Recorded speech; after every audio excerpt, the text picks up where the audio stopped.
Agradecer Gostaria de agradecer mais uma vez a presença de todos vocês aqui no nosso quarto dia, né?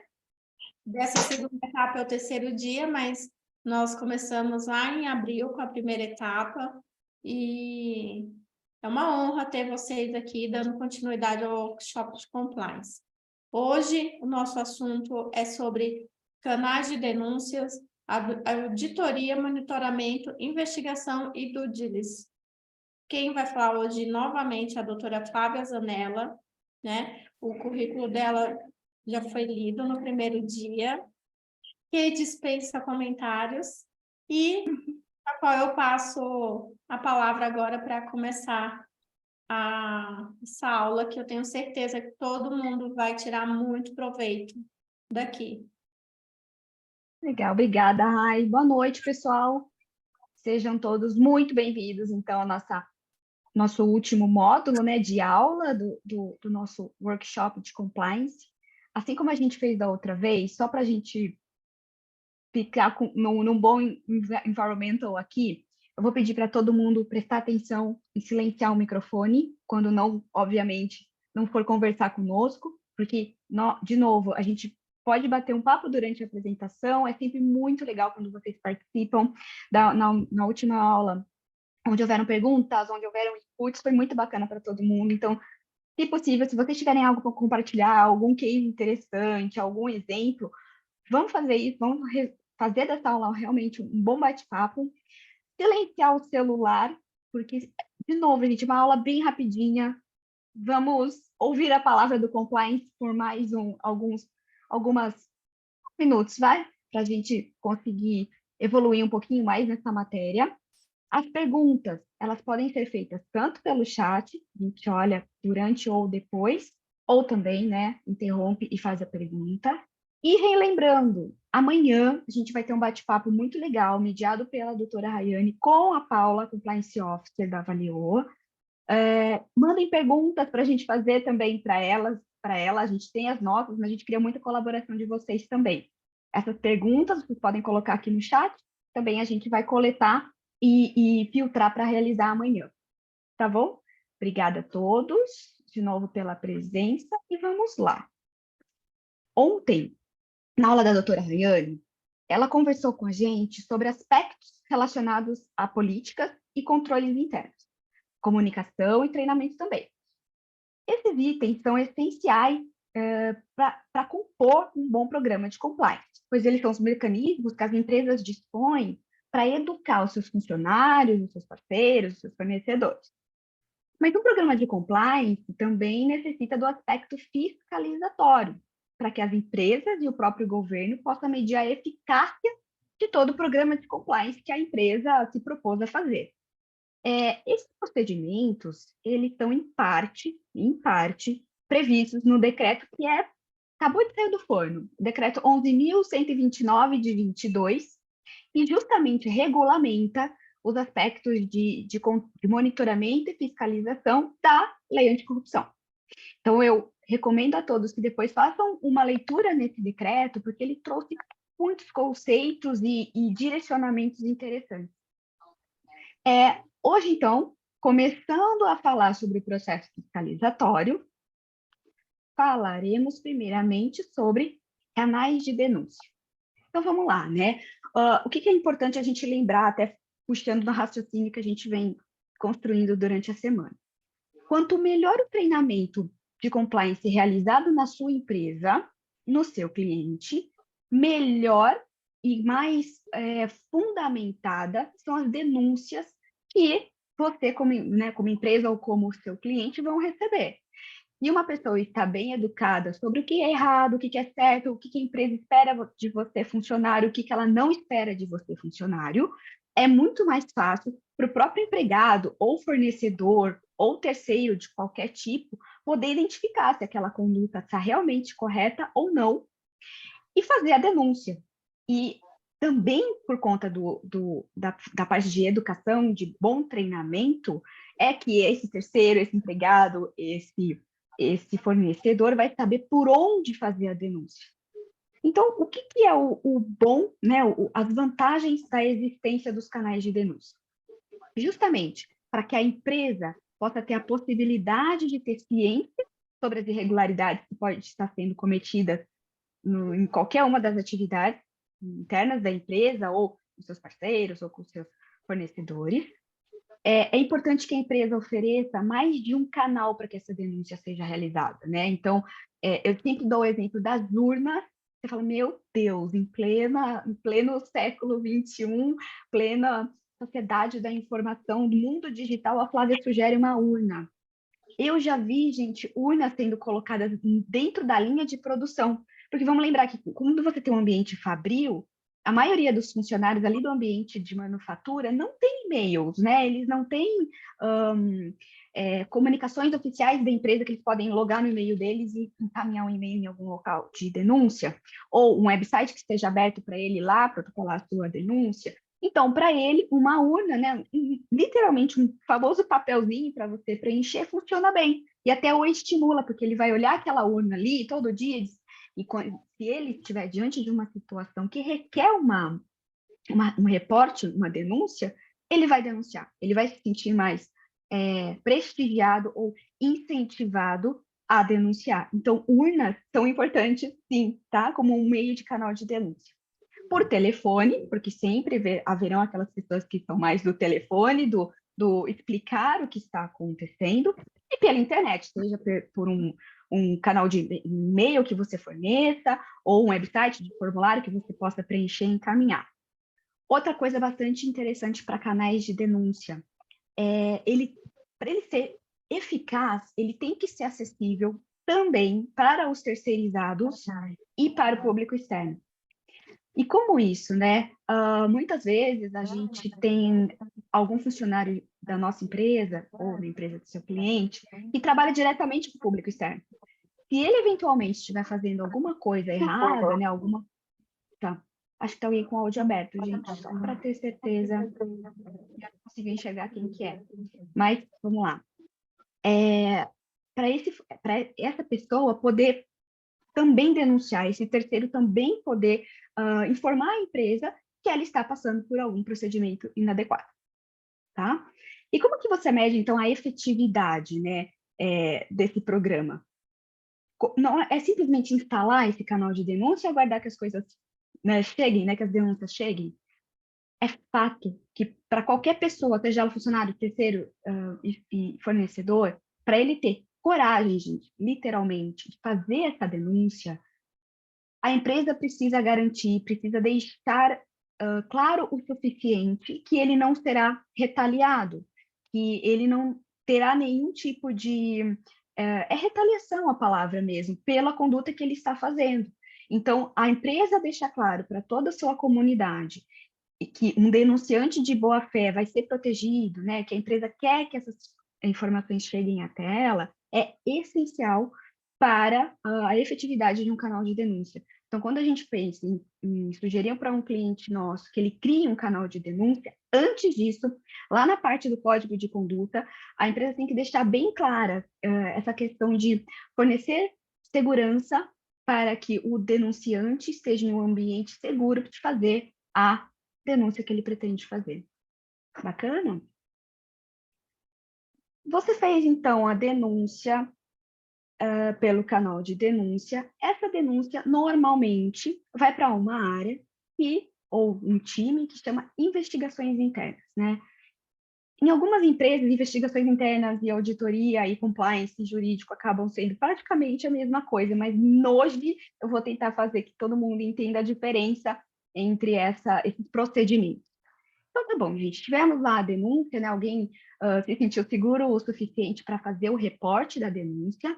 Essa denúncia é encaminhada para que ocorra uma investigação acerca dos fatos que foram ali relatados, né? E aí, algumas questões práticas que eu já gostaria de trazer para vocês. Quem são os investigadores? Diferente de outras áreas, para você ser um investigador, você não precisa ter uma formação técnica de faculdade específica. Obviamente, quem assume essa função acaba tendo treinamentos livres, né, ou dentro da própria empresa, ou com consultorias especializadas, para poder tocar essas investigações e realizá-las da melhor forma possível. Elas são bastante, eu diria, personalizáveis, né? Então, cada empresa entende o que é a sua melhor maneira de fazer uma investigação interna e a desenha, né, cria um procedimento conforme ela entende que é o correto, o melhor do seu conhecimento. E essas pessoas, né, esses investigadores, vamos começar já a dar nome aos bois, esses investigadores, eles costumam reportar para quem? Normalmente, para o compliance officer. Se uma empresa é grande o suficiente para ter uma área de investigação, normalmente essas pessoas reportam ou para o compliance officer ou para a auditoria, tá bom? Independente da estrutura da empresa, qual que é o objetivo dessas investigações internas, né? Ela visa detectar a conduta ilegal e interrompê-la. Não só uma conduta ilegal, né? Não só algo que vá contra as leis, mas algo também que vá contra as próprias políticas da empresa, de forma também, a partir da investigação, identificar os envolvidos nas condutas ilegais ou contra as políticas da empresa. Para quê, né? Para que essas conclusões da investigação possam subsidiar a tomada de decisão quanto à aplicação ou não de sanções, né, ou outras medidas cabíveis, e também para sugerir a remediação, para evitar que novos casos como esse aconteçam. Ou seja, para ir revisitar o risk assessment, que já deve ter sido feito lá na empresa, né, e readequá-lo, ou aumentá-lo, ou incluir novos pontos de risco que até então não haviam sido reportados ou identificados. Também é muito comum.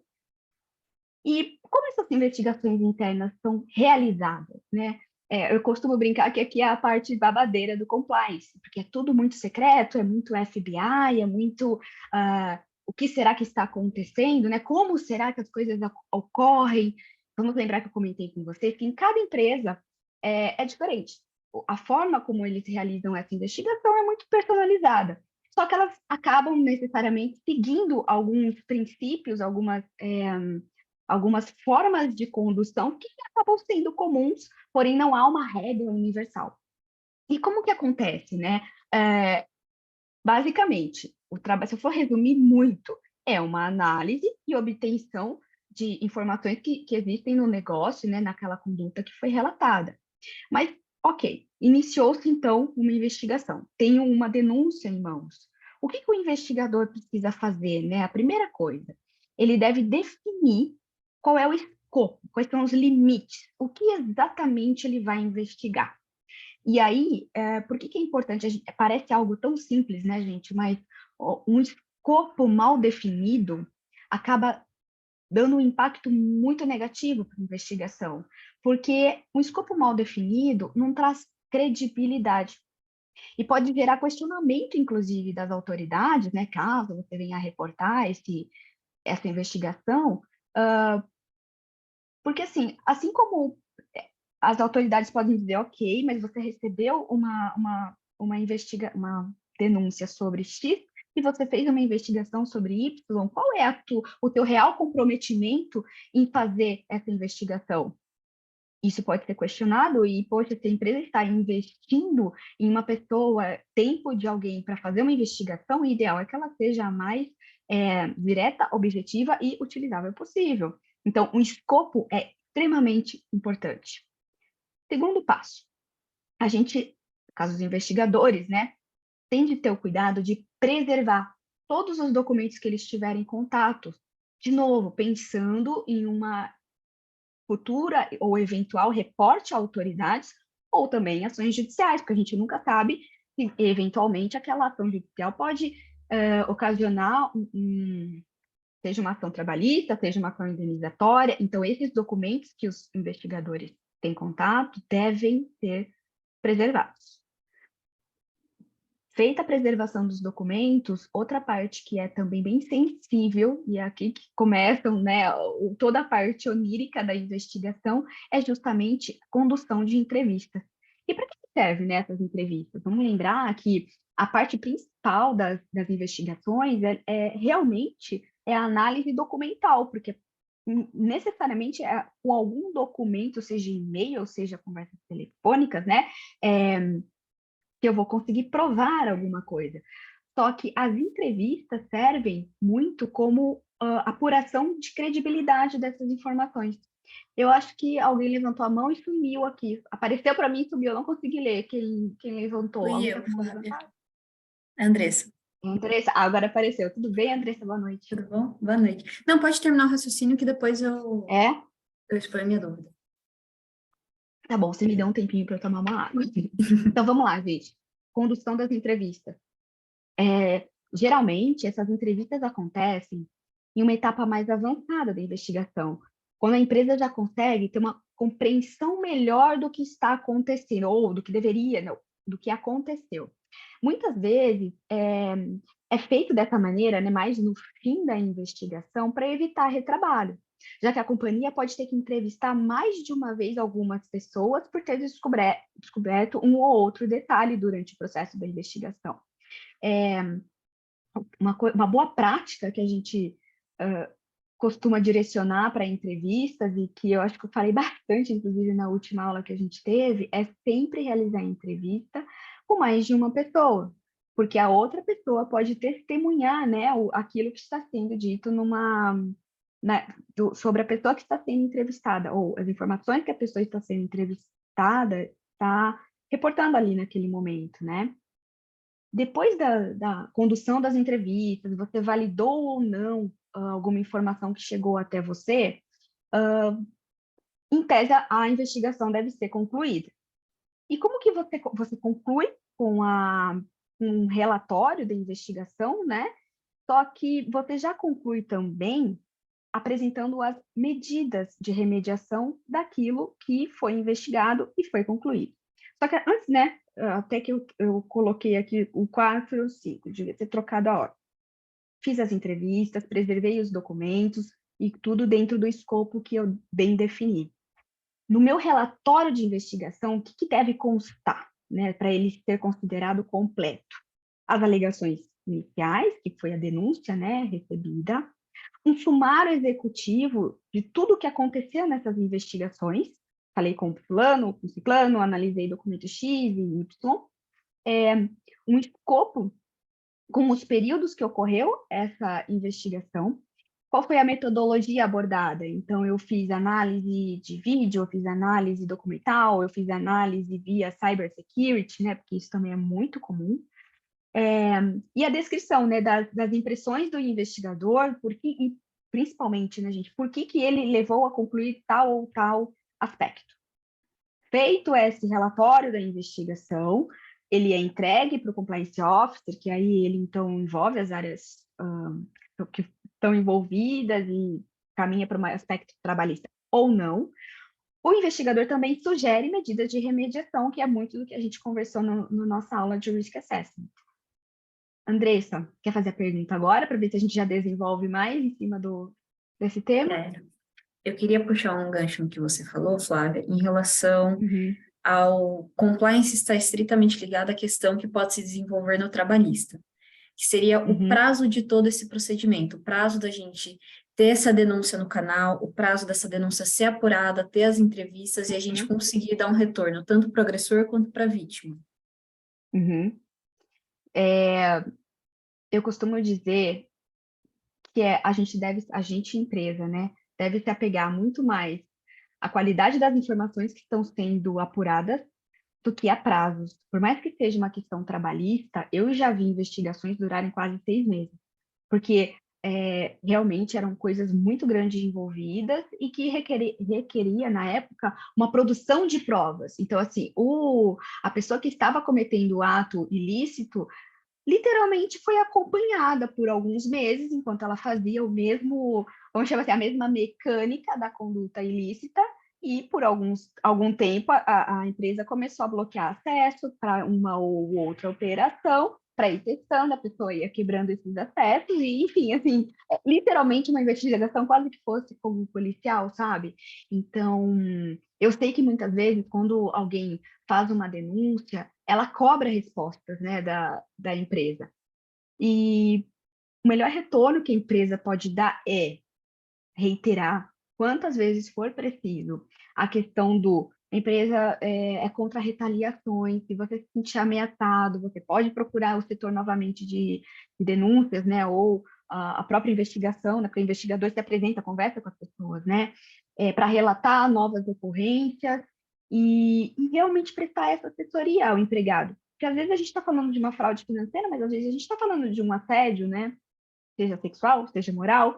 Então, nesses casos também, no que pese a gente precisar produzir provas, há sim uma preocupação em se resolver logo até para cessar essa conduta se está prejudicando pessoalmente, né, a integridade de algum empregado, sabe? Então, é difícil, mas é aquela história, né? Tudo realmente vai depender do caso a caso. Entendi, obrigada, Flávia. Obrigada, muito, muito legal essa pergunta. É um ponto bem sensível mesmo, porque a gente não pode também liberar informações, né, do que está acontecendo na investigação, porque, infelizmente, a gente não sabe em quem confiar. Investigações internas, pessoal, é isso.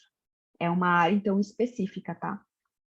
E vamos falar um pouquinho da auditoria, que também em algumas empresas, ela tem uma área à parte, ou ela tem também esse braço, né, de investigação interna. Mas o que é importante a gente entender?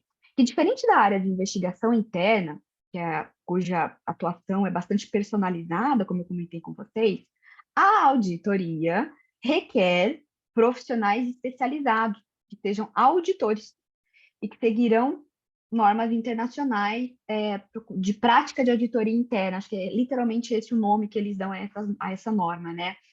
Eu fiz questão de entrar lá no Instituto dos Auditores Internos do Brasil e colar aqui para vocês a definição que eles próprios dão para a auditoria interna. Então, a auditoria interna é uma atividade independente, recordem-se do que a gente conversou sobre Compliance Officer lá na aula 2, né? E objetiva de avaliação e consultoria, criada para agregar valor e melhorar as operações de uma organização. Ela auxilia a organização a atingir seus objetivos a partir de uma abordagem sistemática, vejam aqui a questão técnica, e disciplinada a avaliação e melhoria da eficácia dos processos de gerenciamento de riscos, controle e governança. Então, vejam que eles têm um aspecto mais técnico, né? Não só de cessar uma conduta. Qual que é o objetivo da investigação interna? Identificar e cessar uma conduta. A auditoria olha um pouquinho a mais, né? Eles têm uma visão mais estratégica de negócio. E aí, eles também têm uma missão. A missão deles também, de acordo lá com o site, é aumentar e proteger o valor organizacional, fornecendo avaliação, que eles chamam de assurance, assessoria, advisory, e conhecimento, insight, objetivos baseados em risco. Aí vocês podem falar, nossa, Flávia, mas auditoria, né, fornecendo avaliação? Eu digo para vocês que em alguns casos, quando eu estou, por exemplo, negociando contratos de novos negócios, muitas vezes eu procuro auditoria para entender com o olhar deles especializado, muitas vezes nessas técnicas que eles têm já de como monitorar, de como olhar, de como analisar procedimentos, aonde estaria uma vulnerabilidade, sabe, em determinado negócio jurídico. Aonde aqui eu deveria me preocupar em estabelecer don't do it, sabe? Não faça isso. Então, a outra parte não poderá acessar o sistema XPTO. Às vezes eu chego nessas informações enquanto jurídico porque um auditor acabou me ajudando. E esse um dos braços da auditoria muito pouco utilizado, vale dizer, que eles estão literalmente na visão deles, eles estão ajudando, nesse caso, né, uma empresa, através da elaboração de um contrato, a tornar aquela negociação ainda mais segura. Até porque, né, gente, mais para frente, quem vai cuidar e monitorar se esse contrato está sendo bem executado é a própria auditoria. Então, assim, tenho essa visão também mais carinhosa com a auditoria. Eles não são só as pessoas chatas que nos pedem documentos de tempos em tempos. Eles são muito valiosos também pela experiência que eles têm, né? E que experiência é essa, Flávia? Que você está falando sobre atividades de auditoria. Eles, então, diferente lá das investigações internas, eles têm uma obrigação de fazer uma avaliação dos controles internos, né? Então, a auditoria interna, ela analisa os processos e procedimentos existentes na organização para garantir que esses controles estejam em vigor. Não só que estejam no papel, mas que eles estejam acontecendo e sejam efetivos, né? Isso inclui, portanto, a revisão de políticas, e também é uma parte que eles auxiliam bastante o jurídico, procedimentos operacionais, fluxo de trabalho, sistema de informação, para eles poderem identificar possíveis falhas, né? Ou deficiências, né? Algo que, poxa, isso não está mais funcionando. Sabe que durante a pandemia aconteceram muitas revisões de procedimentos e processos, justamente porque a auditoria foi testando essa nova forma de trabalhar e foi identificando vulnerabilidades. E, poxa, gente, um trabalho super analítico e super preciso, sabe?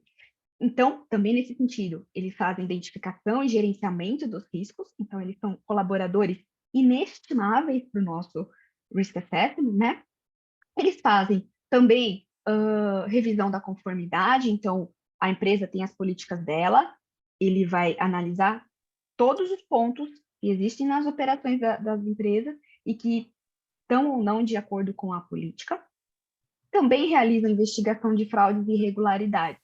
E aqui eu acho interessante a gente falar que se há uma suspeita de fraude, uma má conduta, irregularidade, a auditoria pode conduzir essas investigações, assim como a investigação interna. Mas aqui é muito mais voltada para a questão de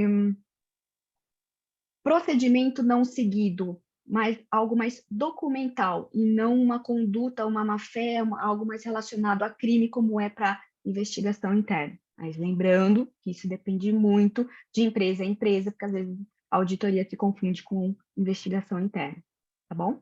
E assim como as investigações internas, eles também fornecem relatórios e recomendações para as áreas de negócio que os procuram. Vejam o valor na auditoria, gente, eles ajudam bastante jurídico, tá? Outro aspecto, esse aqui previsto no decreto que eu comentei com vocês, é o monitoramento. E para que serve esse bendito monitoramento, né? Ele visa verificar a efetiva implementação do programa de compliance. Vejam que aqui a gente voltou a falar só de compliance, tá? E possibilita, né, a identificação de pontos falhos que possam ensejar correções e aprimoramentos. Nesse monitoramento é que a empresa também consegue responder tempestivamente, né, de forma bem rápida, qualquer risco novo que tenha seguido. Então, ele vai olhar especificamente o programa de compliance, se ele está sendo seguido, se há algum risco novo, e não todo o resto da empresa, como, por exemplo, a auditoria faz. E como que ele faz, né, esse acompanhamento? Através da coleta de informações de algumas fontes, que eu acho bem bacana a gente conversar sobre isso. Da onde pode vir, né, essas fontes? Tanto dos relatórios regulares, né, que acontecem sobre a rotina de compliance, e que relatórios são esses? Seja do canal de denúncia, pode vir também da due diligence, que a gente vai trazer lá para frente, seja de entrevistas que são feitas com empregados, e a partir dessa entrevista surge uma nova informação, e com essa nova informação se é identificado novos pontos focais de vulnerabilidade, e aí, por conta de um monitoramento, né, do resultado da qualidade das entrevistas, você consegue continuar mantendo um programa de compliance bom. Nas tendências verificadas nas reclamações dos clientes da empresa, gente, eu acho isso fantástico. Uma empresa que consegue analisar muito bem o tipo de reclamação que está recebendo, seja no call center, seja no Reclame Aqui, seja nas mídias sociais ou nas ações judiciais, consegue extrair muita informação, muito dado relevante, inclusive para compliance. Então, esses reportes que são feitos para a compliance também é um monitoramento. Você está acompanhando o impacto nas suas mídias sociais, as pessoas que conversam com você, né, dos clientes externos que estão falando com você. E eu coloquei, né, por último, informações obtidas no canal de denúncia. Monitoramento é, portanto, a análise atenta que é feita dentro da empresa, e não só por uma pessoa, tá, gente? Por todas. Vejam que quando eu comento sobre mídia social, não é o compliance officer ou o investigador interno que está analisando todas as denúncias da mídia social. É alguém lá do time de call center ou de mídias sociais que está acompanhando esse dia a dia e identifica talvez uma tendência ou uma informação que tenha sido muito discrepante do que está acostumado e encaminhou para as áreas responsáveis observar. Então, monitoramento, eu costumo dizer que é algo que a empresa toda faz, que deve sempre ser incentivado e que a lei, inclusive, nos cobra, né? Que a gente tenha um monitoramento para acompanhar que o seu programa de compliance está efetivo, que a sua preocupação em atendimento à legislação está sendo realmente executada, né? Verificar se realmente está se comprometendo de uma forma efetiva. E agora a pergunta que não quer calar. Qual é a diferença entre auditoria e monitoramento? Realmente, assim, eu confesso para vocês que eu demorei um bocado de tempo para finalmente conseguir entender definitivamente, né? E às vezes ainda falo, calma, isso vai para onde? Isso é auditoria ou monitoramento? Vamos começar a falar do objetivo das duas. O objetivo principal do monitoramento de compliance é garantir que as políticas, procedimentos e práticas de uma organização estejam em conformidade com as leis, regulamentos, políticas internas, políticas públicas, enfim. Ela é uma atividade contínua e proativa. O monitoramento ele é proativo, porque busca identificar e corrigir, prevenir qualquer tipo de problema com conformidade, né? Por outro lado, o objetivo principal da auditoria é avaliar a eficácia dos controles internos. Então, vejam, o compliance ele é bem mais expansivo do que a auditoria, que é algo mais interno. Eu olho mais para o meu próprio umbigo. Eu, auditor, estou mais interessado nos lucros da minha empresa, na performance da minha empresa, enquanto governança, né, da minha empresa. E o monitoramento é algo bem mais expansivo. Então, o objetivo dessas duas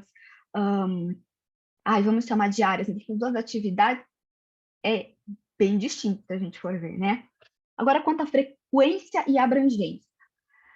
Vamos lembrar que a auditoria, ela é uma área permanente da empresa. Se ela existe, ela existe. Ela não existe só de vez em quando. Mas o monitoramento de compliance, ela é uma atividade contínua. Como eu comentei com vocês, ela está sempre acontecendo. E não só por um compliance officer ou não só por um investigador.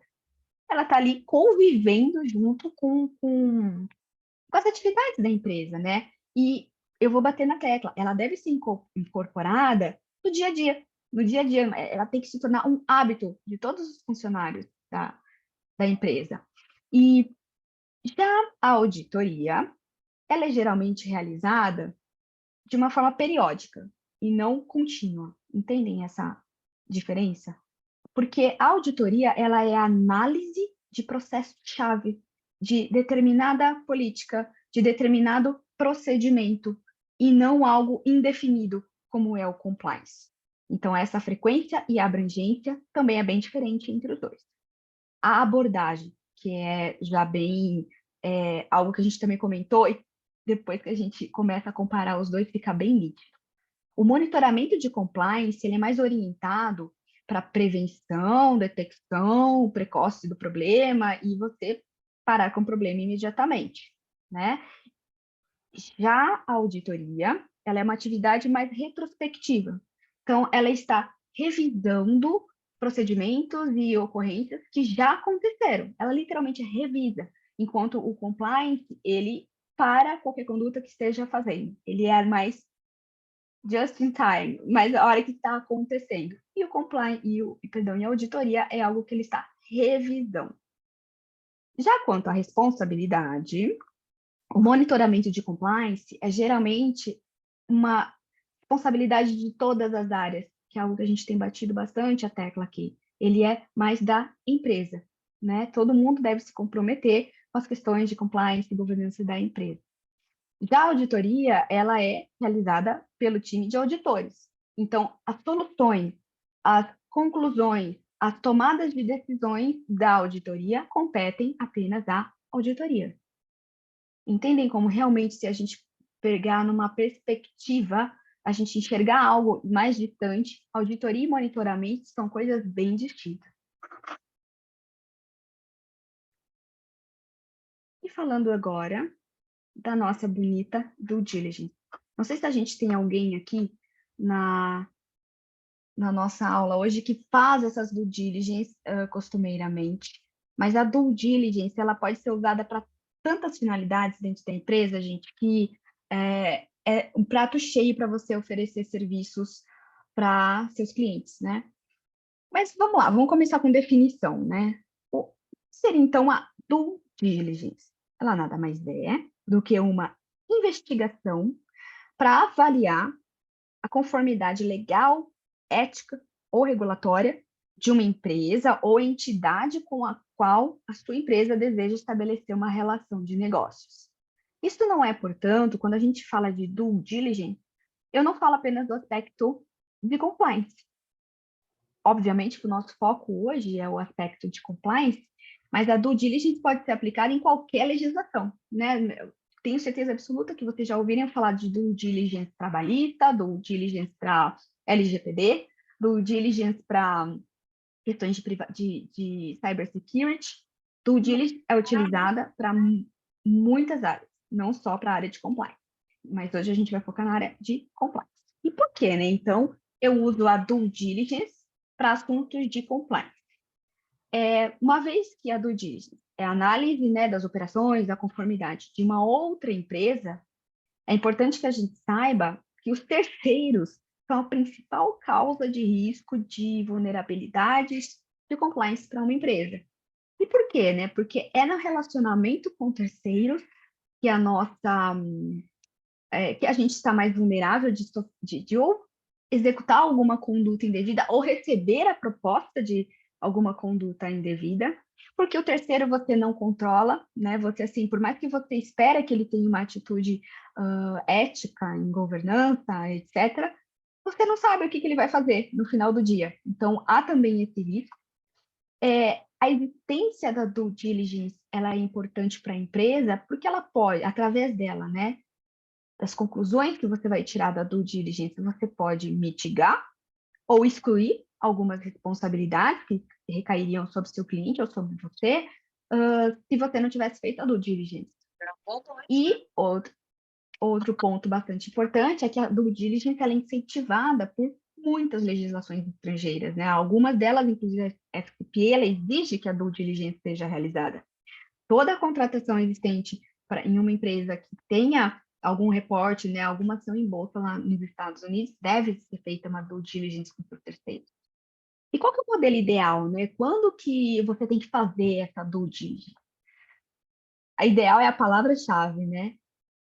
Seria no momento pré-contratação. Antes de eu começar a trocar pagamentos ou receber serviços de um fornecedor, eu deveria necessariamente conhecê-lo, para saber exatamente com quem eu, empresa, estou lidando. Só que essa due diligence, eu posso também, posso não, na verdade, eu recomendo que ela seja renovada periodicamente. Aí, Flávia, em quais momentos? Ou anualmente, ou toda vez que existia uma repactuação do contrato. Seja para fornecimento de novo escopo, né? Eu estou aumentando o escopo, principalmente, né? Estou contratando mais serviços dessa empresa, ou comprando mais dessa empresa, ou quando eu vou renovar condições de pagamento, né? Aplicar alguma correção monetária, é sempre interessante revisar quem são esses terceiros que o meu cliente está se relacionando. E terceiros antigos também devem ser analisados. Como assim terceiros antigos? Às vezes a gente tem na nossa empresa aqueles fornecedores que estão desde quando a empresa surgiu. E às vezes o avião passa por cima, né? Fica abaixo do radar esse tipo de fornecedor. Só que a recomendação é que absolutamente todos passem por essas investigações, não só os novos. Então façam essa proposta aos seus clientes todas as vezes que você entrarem, né, como um jurídico interno numa empresa, ou quando você for ser contratado por uma empresa. Opa.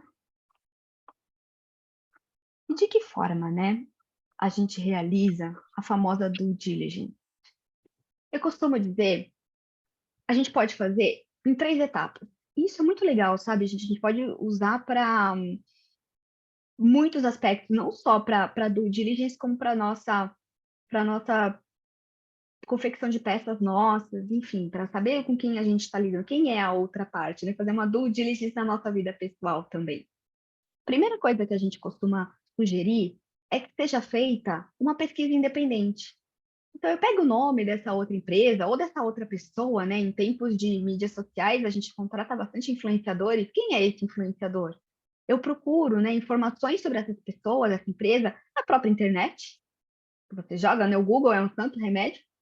Ou por banco de dados. Banco de dados Serasa, né? Existem também alguns sistemas como Security Mate, que são feitos exclusivamente para fazer essa due diligence, né? Então, você passa primeiro por esse olhar mais genérico, e que você, como advogado ou compliance officer, pode tirar suas próprias conclusões. Opa, já apareceu bastante coisa no Jus Brasil.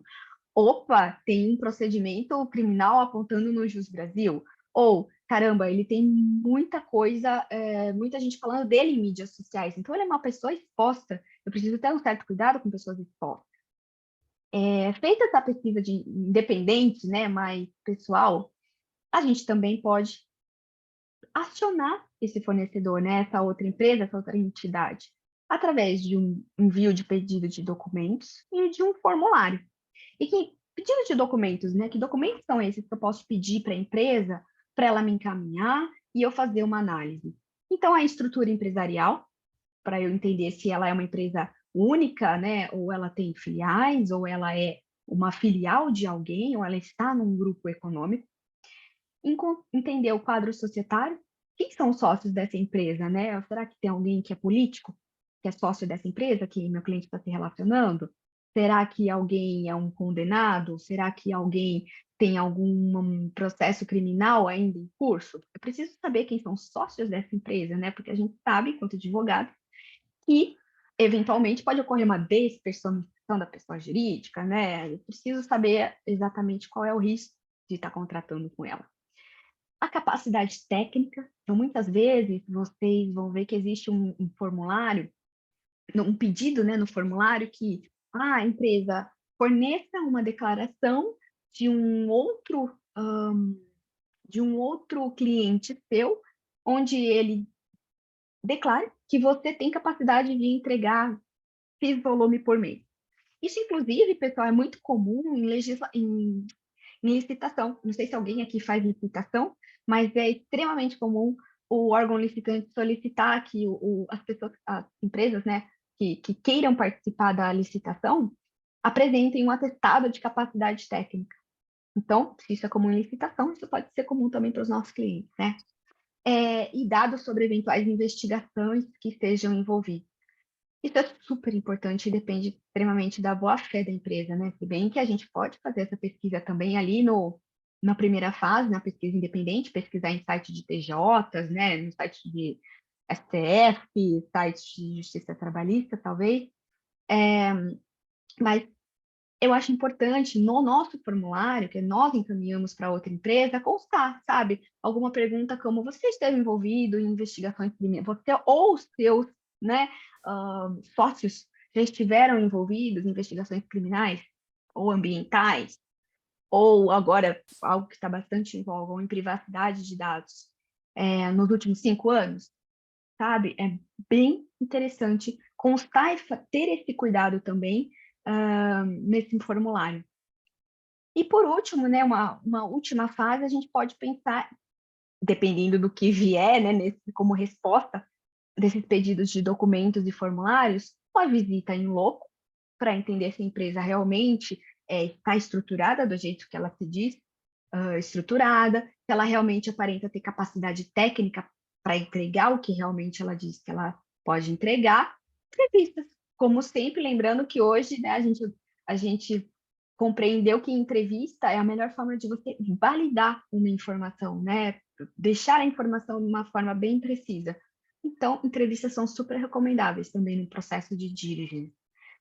E, concluída a fase contratual, o que a gente vai fase de due diligence, chegando na fase contratual, o que a gente precisa fazer, né? Poxa, Flávia, eu tenho toda a documentação de uma investigação que eu realizei, de conclusões que eu tive, o que eu faço com isso? Obviamente, você armazena isso para seus controles internos, mas você também documenta no contrato que foi feita uma due diligence e que as partes colaboraram na melhor da boa-fé e que aquele documento é legítimo, e também fazer constar no contrato cláusulas em que a sua empresa pode executar algum tipo de monitoramento. Lembrando muito do que a gente comentou aqui, né, que o monitoramento é extremamente eficaz para a fase de manutenção do nosso programa de compliance. Isso é muito interessante também manter nos contratos em que você, o advogado, já realizou uma due diligence. Tá, Flávia, e você mandou o formulário para o pessoal responder. Eu trouxe alguns exemplos aqui, e aqui que seria legal a gente conversar um pouco, se alguém tiver alguma sugestão, se seria adequado ou não nós perguntarmos isso numa due diligence, ou se tem outras perguntas ainda melhores para ser colocada numa due diligence, né? Mas essas daqui são as que eu acho que são mais comuns e que são também muito certeiras para a análise de um compliance officer, né? Então vamos lá, a primeira delas. O terceiro, né, a outra empresa, terá de alguma forma interação com o funcionário público? Porque isso é altamente um risco, né? Lá no nosso risk assessment, a gente já definiu que conversas, né, contatos com funcionários públicos é um risco. Então, esse terceiro, você tem na relação que nós travaremos, né? Sua empresa e a minha. Você vai precisar ter contato com algum funcionário público para executar o objeto do nosso contrato? Caramba, prescindível a gente saber disso. Isso aqui é mais para empresas internacionais, mas qual é o país em que o terceiro está estabelecido e em qual país ele será utilizado, né? Se você, por acaso, está fazendo, hoje em dia, o que está mais em voga, né? Contrato com alguma empresa russa, dependendo de qual país que você está sediado, você não vai poder fazer esse contrato. Por mais que a empresa russa esteja de boa fé, você tem uma certa restrição para fazer negócios com a Rússia. Ou você está contratando, né, com a globalização, você está contratando uma empresa aqui no Brasil, mas você vai utilizar do braço de serviços dela que está na Rússia. Então, você também talvez não poder contratar essa empresa pelo fato dela estar num território que não é, que está com uma fase de restrição. Isso tem muitos países também do Oriente Médio, a própria Cuba, se você for pensar Cuba, os Estados Unidos também tem algumas várias restrições, então, dependendo de quem é o seu cliente, você tem sim que olhar esse aspecto de territorialidade, tá bom? Entender se o ramo da indústria com quem você está contratando tem algum histórico de irregularidade. E aí é interessante, porque, de novo, a gente vai ter que olhar muito para a personalidade daquela contratação. Se eu estou contratando um despachante, a gente sabe que é uma área que envolve muito contato com o governo, então tem muitos aspectos de vulnerabilidade, histórico de irregularidades, né? Eu tenho que ter um cuidado. Se eu estou contratando empresas que têm problemas com ambiental, por exemplo, né? Não sei, uma empresa pneumática que tem muitos problemas com a área ambiental. Eu preciso também saber que no aspecto ambiental, compliance officer, investigador que estou acompanhando essa due diligence, ou eu, advogado, preciso me atentar a essas questões ambientais. Esse terceiro, essa empresa, né? Às vezes a gente está contratando uma pessoa. Ele foi ou é funcionário público? Ele é casado com algum funcionário público? Ele é pai, mãe, então ele tem algum contato com funcionário público? Isso é imprescindível que eu saiba para eu tomar a decisão se eu vou querer ou não assumir a responsabilidade desse vínculo que eu vou ter com essa pessoa. Aspecto muito importante também. Quem recomendou esse terceiro? Ele veio de uma tomada de preço de mercado que meu grupo de compra fez, minha área de compra fez? Ou ele foi indicado por alguém aqui dentro? Essa pessoa que foi indicada, né? Eventualmente esse terceiro foi indicado por alguém. Algum conflito de interesse? Seria estranho eu fazer a contratação do escritório? Eu trabalho dentro de empresa. Seria estranho a minha empresa contratar o escritório da minha família para prestar assessoria? Eu, compliance officer, preciso saber esses aspectos e talvez até decidir. Não é estranho, porque o escritório da família da Flávia ele é o mais especializado do país em direito de família. Então, não faz sentido eu colocar uma restrição só porque a Flávia está aqui. Eu busco a tecnicidade. Ou não faz sentido, existem outros escritórios que possam prestar um serviço melhor ou idêntico. Então, eu vou barrar a contratação por um possível conflito de interesse. Também nesse mesmo sentido que a gente está conversando. Esse terceiro tem capacidade técnica e experiência para realizar a atividade? Porque às vezes chega um terceiro que a gente não sabe da onde ele ganhou essa tomada de preços de dentro do nosso cliente, mas ele nunca prestou serviço para nenhuma outra empresa parecida com a sua, ele não tem nada de diferente do mercado, né? Ninguém apontou nenhum diferencial competitivo dele. Será mesmo que é seguro investir num relacionamento com uma pessoa que esteja pegando um contrato pela primeira vez com a sua empresa? Será que eu devo tomar mais cuidado, entender um pouco melhor desse terceiro para minha empresa? Eu acho que é recomendável, né, gente? Outro aspecto que eu acho bem legal, em relação olhar a forma da remuneração. Essa remuneração do terceiro, ela, por exemplo, é realizada na base do êxito? Porque se for na base do êxito, será que o meu comprador também não estaria interessado que esse terceiro tenha êxito? Será que a forma como eu remunero esse terceiro pode impactar negativamente tanto o trabalho dele quanto quem compra o trabalho dele internamente? É interessante entender esses prazos. Outro aspecto que eu acho interessante a gente também chamar a atenção de vocês. Às vezes a empresa tem como prática pagar os seus fornecedores depois de 90 dias da prestação do serviço. Mas esse terceiro é 45. Por quê? Por que houve essa diferença? É justificado? Assim, se não fosse esse prazo de 45, não haveria negócio? E esse terceiro é realmente o mais especial, com o melhor preço, com a melhor condição técnica, para eu aceitar essa flexibilização de política? Vocês entendem como tudo é um elemento que a due diligence pode ou não obter informações? É muito interessante a gente manter atenção a esses detalhes. Outro aspecto. O terceiro realiza doações políticas? Ele se declara patrocinador ou incentivador de algum partido político?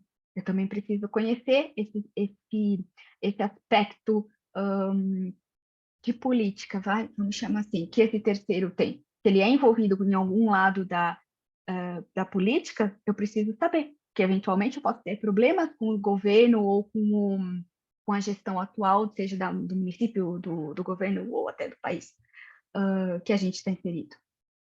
E o que é mais sensível, né? O terceiro já sofreu, está sofrendo algum procedimento criminal. E esse procedimento criminal, né, gente, ele é muito relativo. Porque eu posso, como compliance officer, dizer, não faço negócios com alguém que já foi condenado por fraude. Poxa, não há segurança nenhuma em realizar negócios com alguém que foi condenado por fraude. Mas e alguém que tem um processo de porte de entorpecentes? Será que isso teria risco bastante para a empresa para bloquear toda uma contratação? São todos aspectos que devem constar no Risk Assessment e no apetite de risco da empresa, né? Às vezes a pessoa foi pega alguma vez com esse porte de entorpecente há muitos anos atrás, e não é por isso que você vai negar a contratação de uma vez só, e, obviamente, todos os outros aspectos da due diligence lhe parecem ok. Vejam aqui que não tem certo ou errado, façam esse tipo de pergunta, ou não deixem de fazer aquele outro tipo de pergunta. O meu convite para vocês é de sempre tentar entender quais são as maiores vulnerabilidades do seu cliente, que você identificou lá no Risk Assessment, e quais delas se potencializam ao combinar com as maiores vulnerabilidades da empresa que você está contratando, da empresa que você está analisando.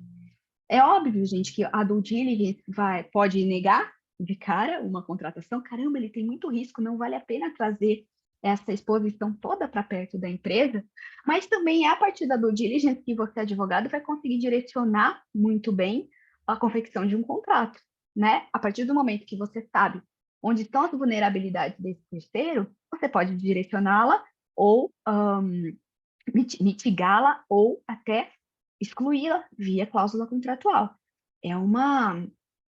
Eu digo que a due diligence é um prato bastante apetitoso para nós que fazemos contratos.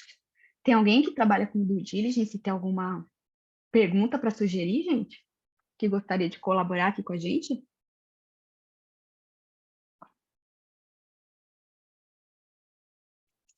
Eu vou entender como não. Pessoal, essas questões de due diligence, como eu comentei com vocês, elas não são fixas. Toda vez que a gente for construir essas questões, é muito relevante que a gente já forneça um rol de perguntas para o nosso cliente, de acordo com as vulnerabilidades deles, mas é também importante que o cliente saiba que cada due diligence deve ser personalizada para a contratação que está realizando. Eu espero que com essas abordagens aqui que eu compartilhei com vocês, tenha ficado um pouquinho mais claro todos esses aspectos do processo fiscalizatório de compliance que a gente tem. Hoje a gente falou tanto sobre canal de conduta, como quanto investigações internas, como quanto a nossa área de monitoramento e auditoria. Não existe o certo e o errado, existe o que é mais ou menos feito pelo mercado.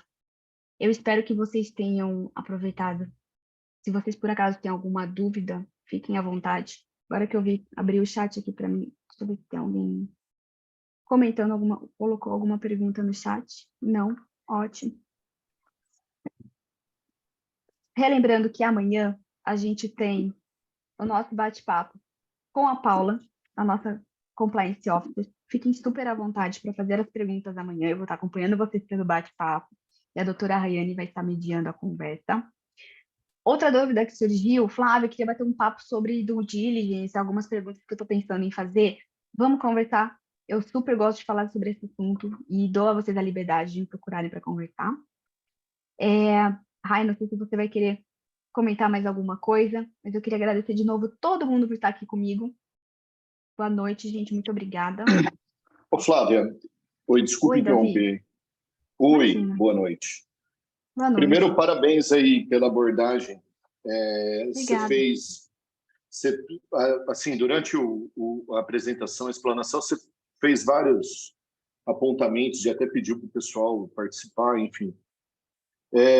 Eu trabalho com due diligence, tá? Eu sei que a sua abordagem aí, ela foi direcionada para fins de compliance. Total, isso mesmo. Então, e dentro de um escopo, tá, geral de due diligence, até eu acabei conhecendo sua mãe aí acho que foi anteontem, não sei. A doutora Arlete estava na OAB por uma coincidência da vida aí. Uhum. E eu até falei para ela, a única palestra que me interessava, assim, de fato, por uma questão profissional, era essa questão da due diligence. Ontem eu assisti também, tive a oportunidade aí de ver a doutora Rayane falando, e assim, eu não sei se o meu comentário vai servir para os demais aí, tá? Mas nós, enquanto profissionais aí do ramo, que trabalha especialmente com due diligence,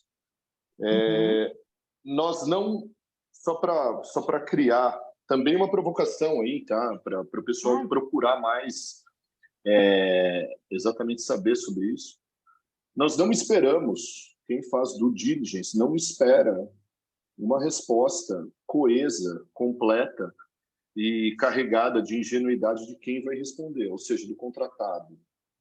Tá? A gente busca certidões, a gente analisa processo, a gente faz todo o trabalho de secamento, vamos dizer assim, da pessoa que está sendo alvo de uma eventual due diligence. Pelo menos é assim que eu trabalho. Eu acredito que a senhora também, enfim, todo mundo que mexe com isso aí. E talvez o aspecto prático mais complexo dentro de um trabalho de due diligence, eu não presto, hoje eu não trabalho mais com advocacia de partido, já cuidei de empresas aí, e a gente sempre faz um trabalho inicial de due diligence, como numa contratação de grande porte, né? Assim, é evidente que existe todo um procedimento dentro de uma grande companhia, tá? Mas o primeiro due diligence que se existe é na compra de um imóvel, uma coisa simples, tá? Tem razão. Que para as pessoas entenderem isso, porque muita gente nunca nem ouviu falar disso, tá? Então, dentro de um aspecto prático, não existe, assim, pelo menos do meu ponto de vista, né? Não sei se você concorda comigo, é exatamente isso que eu quero te questionar, ou te perguntar, vamos dizer assim. Não existe a espera da sinceridade do contratado. Sempre a gente apresenta a provocação para esperar. Bom, está aqui o questionário. Por favor, responda, mas eu tenho o meu backdoor aqui. Eu já fiz a minha lição de casa. Eu não sei como a senhora enxerga isso aí. Eu gostaria de... Sem eu não sei se isso vai dúvida. agregar, tá? Mas Não, eu é acho que sim. Dá sim, Davi. Eu acho legal o modo como você colocou, porque assim, gente, sendo brutalmente sincero, o que que é a due diligence? É você ir perguntar para outra pessoa quem é você, já tendo feito a tua lição de casa, né? Então, qual é a lição de casa que nós, advogados, inclusive, a gente consegue fazer? É a pesquisa independente, né? Falo, joguei no Google, deixa eu ver o que vem dessa pessoa. É você ir em cartório e ver a ficha corrida dela em relação a apontamentos em cartório, é você ir no site de Tribunal de Justiça, ir na JUSTEF, ver se ela tem mais alguma empresa além disso, enfim. Toda essa questão de documentação nós já temos em mãos, e quando nós mandamos os questionamentos, é literalmente para confirmar se você empresa, né, você outra pessoa, está sendo honesto comigo. E talvez na sua resposta eu possa identificar mais algum ponto que eu vá checar se realmente faz sentido, se realmente corresponde com o que você está falando. Já aconteceu, na verdade isso acontece com bastante frequência, da gente receber esse envio de formulários e alguém dizer assim, não, eu não tenho ações judiciais que discutiam sobre questões ambientais nos últimos 5 anos. E aí nós respondemos, você pode me dizer mais sobre o processo número XPTO, apontar... A relação já começa ruim. Então, fato, na verdade isso devia ser uma cultura, né? Mas ainda não chegamos nesse nível de desenvolvimento da sociedade. Que quando acontece isso, da gente ter que trucar, poxa, mas eu tenho uma informação aqui de você. Você pode me indicar o que processo é esse, por qual motivo ele não foi apontado? O relacionamento já começa ruim, né? O nosso cliente interno já fica ciente, olha, é uma empresa que acabou escondendo alguma informação nossa. A doutora Rayane faz bastante due diligence, né, doutora? Não sei se você também tem algum comentário nesse sentido, né? São mais esse tipo de due diligence você faz bastante, né? Alguma questão prática aqui. Alguns casos a pessoa não tem conhecimento, né? Mas isso deve levar em consideração o nível de entendimento da pessoa, né? Principalmente em compra e venda, né? Aqui a gente atua Legal. bastante em imobiliário e empresarial. Então, às vezes, a pessoa realmente ela não tem conhecimento porque ela nunca foi citada, né? Ela sabe ali que teve um probleminha lá atrás, mas que não chegou a um processo judicial. Então, Pois tem casos. A gente... eu vou mais além, tá? Você perguntou até de um case prático. Bom, eu fiz uma faz alguns anos de, assim, o grande problema de nós que atuamos aí no ramo jurídico é brigar com grandes contas, né? Às vezes a gente tem aí o conhecimento, a gente sabe por onde andar, mas o nosso caminho é um pouco mais tortuoso, porque o cara vai contratar um Demarest Almeida, vai contratar um Lemos e Associados, vai contratar uma grande boutique jurídica, ao invés de buscar um profissional pontual para resolver aquele problema. Então, quando parte, primeiro que é um serviço muito caro, né? Bom, nós estamos falando com, assim, eu não sei dos participantes aqui, quantos mais já tiveram contato com um trabalho desse aí, com um relatório de auditoria, que nem a senhora falou aí. Sei lá, você pega um relatório de auditoria de Acho que o Davi caiu. Ou fui eu que parei de ouvir. Não, travou o dele. Ah, que pena. Eu gosto quando a gente chega nessa parte prática. Sinal, problema de sinal, provavelmente. É.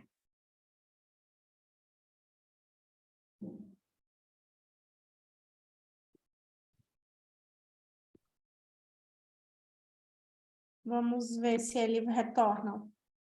Senão a gente conversa na paralela. No grupo. Será? É.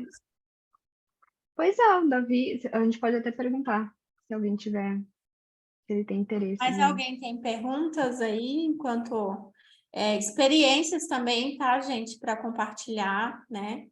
Assim como o doutor Davi. Talvez ele esteja te escutando, mas... Eu tenho uma dúvida.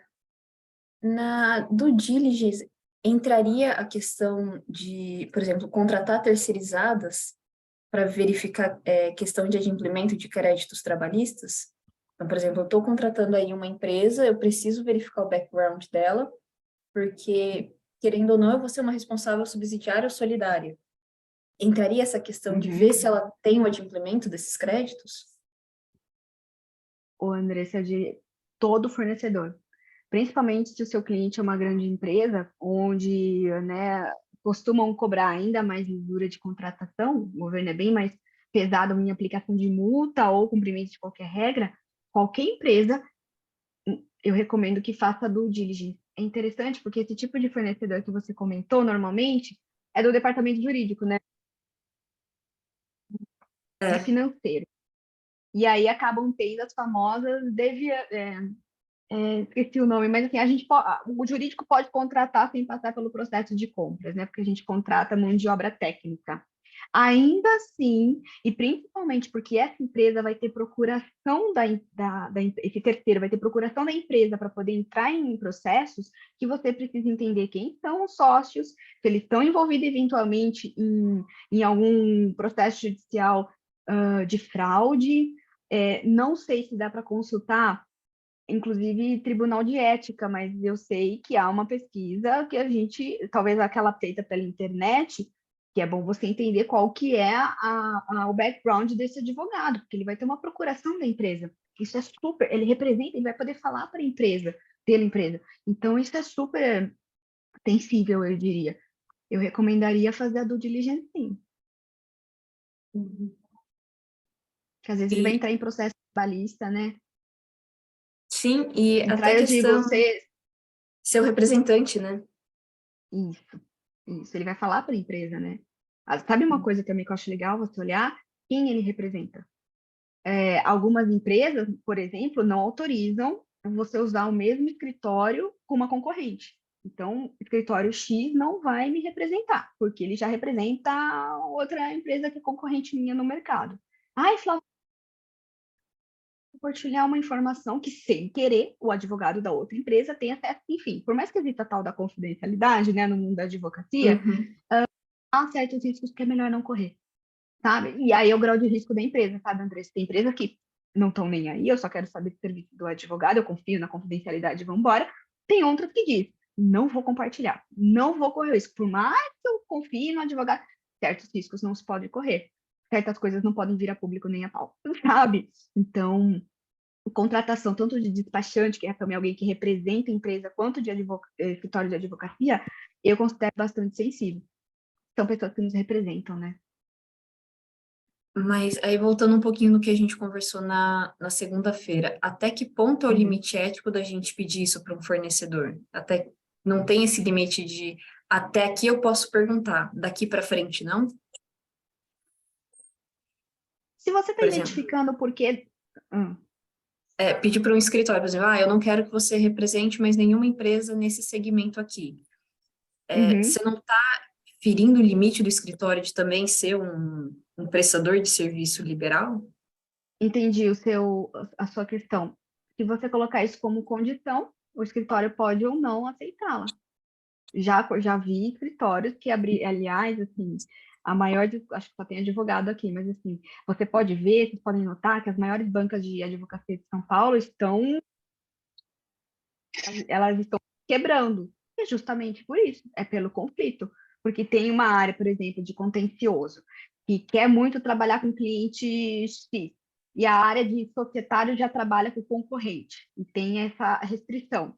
O sócio do contencioso não fica nada feliz de não poder pegar esse concorrente, porque é outra área que está sendo remunerada por isso. E os escritórios estão quebrando justamente por esse motivo. Para você ver como é sério, como existe essa questão de empresa. A ética, né, de solicitar tantas certidões na área trabalhista é diferente para a área societária. É como um acordo, vamos fazer uma transação sob essas condições. Então, se apresenta a informação, ok, vai para frente. Se não apresenta, o negócio não fecha, né? E tem até as plataformas, né, os softwares utilizados nas due diligence para fazer todo esse rastreamento, acompanhamento, compartilhamento de informações. Oi, vocês estão me ouvindo ainda? Tá Sim. bom. Acabou a bateria do meu headphone aqui. E assim, Andressa, eu super entendi. Eu já fiquei muito tempo me perguntando sobre isso, sabe? Mas a verdade é que o escritório também pode impor. Não, para mim não tem restrição. Então, ou você flexibiliza, ou você não vai trabalhar comigo. A depender do escritório, a empresa vai flexibilizar. Vai colocar 1 milhão de cláusulas, né? Você não pode contar. Se você contar, eu acabo com a sua vida. Mas vai acabar contratando o escritório, você pode ter certeza. Já viu acontecer. Gente, voltei, desculpa aí. Bom. Eu moro na zona rural, né? Então aqui é foda. Tem hora que vai, tem hora que volta. É uma helicoidal de falta de sinal. Mas o que eu estava dizendo é o seguinte, assim, não é evidente, não tem nenhum parecer de certo e errado, como você mesmo disse, tá, Flávia? Dentro do espectro mesmo da due diligence, a gente vê muita coisa, e é o que eu falei, de um relatório, de uma Big Four, a parte jurídica, muitas vezes, ela está completamente desconexa com a realidade. Você vai lá, você pega, sei lá, certidão federal, civil, trabalhista, você faz, pelo menos nós, enquanto advogado, é o trivial, né, meu? Você vai lá e lê, beleza, ainda mais agora que a digital tá mamão com açúcar, né, meu? Você vai lá, baixa 200 processos, você pula a parte de certidão e de carimbo, é pouquíssima coisa que você vai avaliar. Pouquíssima em termos, porque o seu direcionamento no seu relatório final de uma due, que é isso que a doutora Rayane até falou, que trabalha com compra e venda. A compra e venda é o carro-chefe, vamos dizer assim, do due diligence. Por quê? Porque ele vai trazer a segurança esperada pelas partes. Então, quando você faz uma auditoria, a auditoria ela tende a ser imparcial de acordo com o escopo contratado. E ela é direcionada. Eu nunca esqueço o que um cara falou para mim uma vez. Ele era de um escritório de Campinas. E aí a gente estava discutindo sobre o caso da Enroll, que é o mais famoso de todos, por questões de auditoria. Ele falou, cara, o auditor ele só vai trabalhar com aquilo que ele tem acesso. Aquilo que ele não tem acesso, ele não sabe, é uma ignorância. Tanto que o escritório que quebrou na época foi o JP Morgan. E aí teve muita discussão, principalmente pela KPMG, que foi a última Big Four que auditou, e teve toda a discussão de legalidade ou não da conduta da empresa de auditoria. E no relatório ela constou exatamente isso. Olha, eu trabalhei de acordo com aquilo que me foi passado. Uhum. Então, quando a gente faz a due diligence, é pelo menos independente. E aí a emissão do relatório ela é determinante, independente da resposta da parte adversa, vamos dizer assim. Isso. Porque dificilmente você vai fazer, a não ser que for um processo de arbitragem, que daí tem uma contratação externa, o que é raro acontecer também, porque é caríssimo, é o que eu estou dizendo, é caríssimo. Uhum. Né? Então, eu acho que assim, esse é um um filé de mercado, é uma fatia de mercado sensacional, Concordo. pouquíssimo explorado, Totalmente. É que pouquíssimo explorado. é difícil de ver. Eu acho que o pessoal tem dificuldade. Eu não sou advogada aqui, né? Eu sou advogada de empresa, então eu não posso falar. Mas eu acho que há uma dificuldade de vender, do advogado vender esse tipo de serviço, sabe? Porque a partir do momento que o cliente entende a importância, eu acho que ele vai Não, querer, isso né? você faz na entrevista, mas é difícil, entendeu? Eu estava até falando que eu fiz uma pouco tempo atrás, deu Uhum. tipo 20 mil páginas, cara, de Nossa análise. Senhora.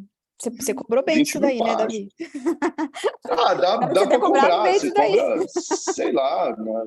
Não, mas você cobra bem, entendeu? Mas é uma coisa que você cobra e não depende. Você não depende de sucumbência, não depende de porra nenhuma. Você depende da Ai, sua maravilhoso. credibilidade de fazer aquele Concordo. trabalho e entregar, entendeu? Então, Uhum. mas é um filé de mercado que, assim, sensacional. Eu acho que nós, profissionais, tínhamos que explorar mais isso. Sim. E é o que eu falei, quem vai fazer esse tipo de, quem conhece esse tipo de trabalho é uma grande empresa, entendeu? Eu estava falando com a Que dá sua mãe, ela valor, me né? falou onde você trabalha. Uhum. Exato, então aí, onde você trabalha, tem. Onde você trabalha, o cara fala assim, puta, eu vou pagar. Eu estava analisando um contrato de fornecimento de petróleo uma vez. O Uhum. contrato tinha, sei lá, 600 páginas. E aí você tem que trabalhar em português e em inglês, eu não falo inglês, então você já começa a dificultar o seu trabalho. E, cara, o relatório de due diligence, eu falei, é inadmissível para nós. Entendeu? Por quê? Porque você não tem tempo, você não tem saco, você não consegue fazer isso aí. Depois que eu declinei de serviço, eu me arrependi profundamente de duas coisas. Primeiro, de não falar inglês. Segundo, de não ter abraçado. Porque é um filão de oportunidades que, Eu é concordo, Davi. sensacional. Eu concordo, É sim. difícil vender, mas se vender, esse que eu falei, que deu umas 20 mil páginas aí, eu cobrei bem, evidentemente. Não foi o ideal, porque quem ganha, quem recebe nunca é o suficiente, né, doutor? E quem É, paga está pagando demais.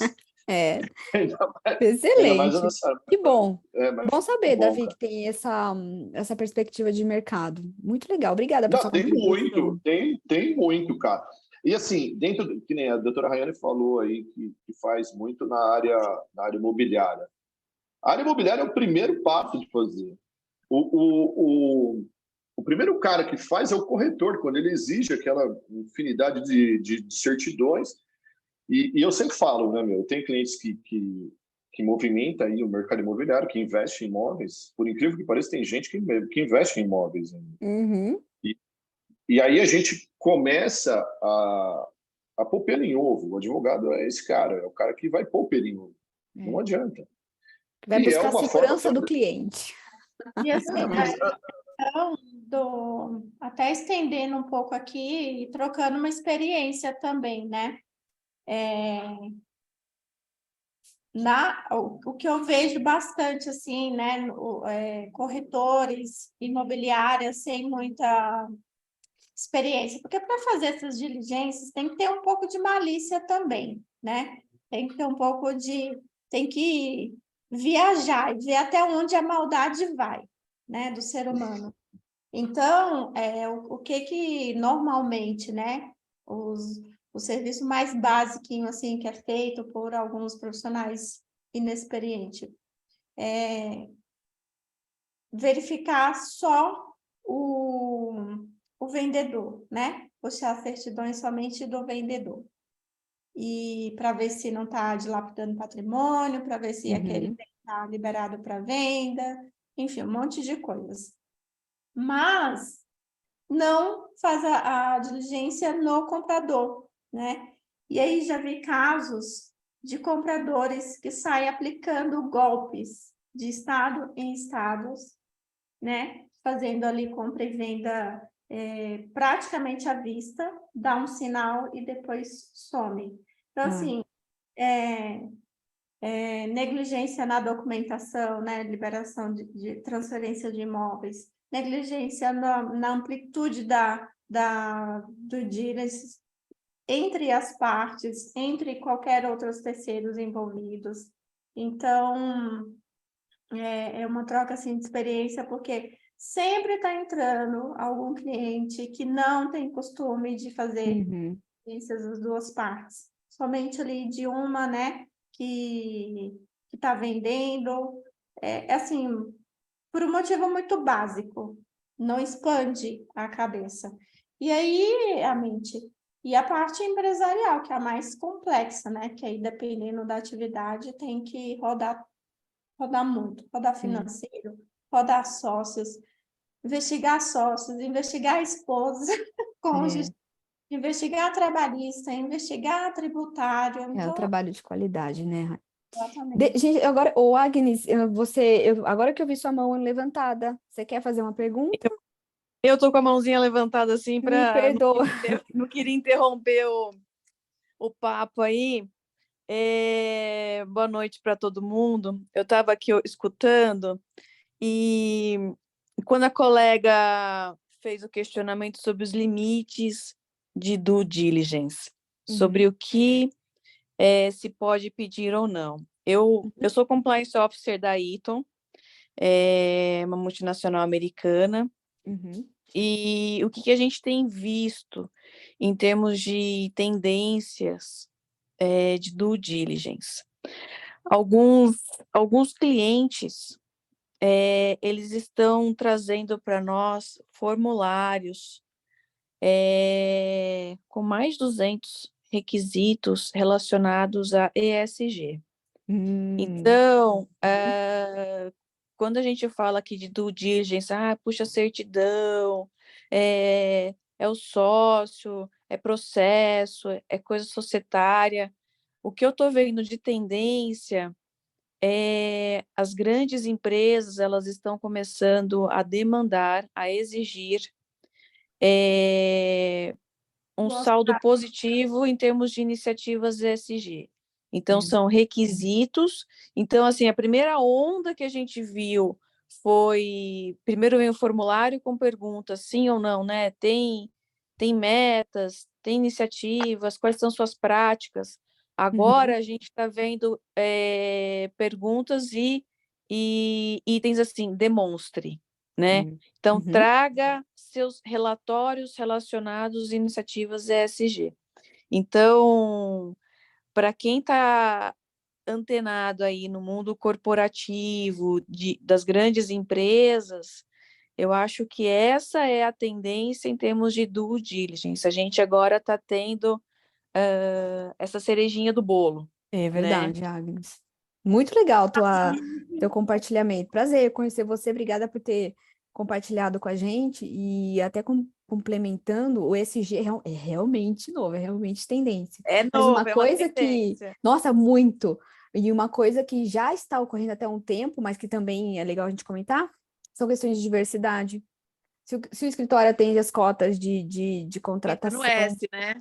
exato, exato. E aí, o que eu, assim, há pouco tempo, a gente começou a se deparar, assim, com formulários com mais de 200 questões, né?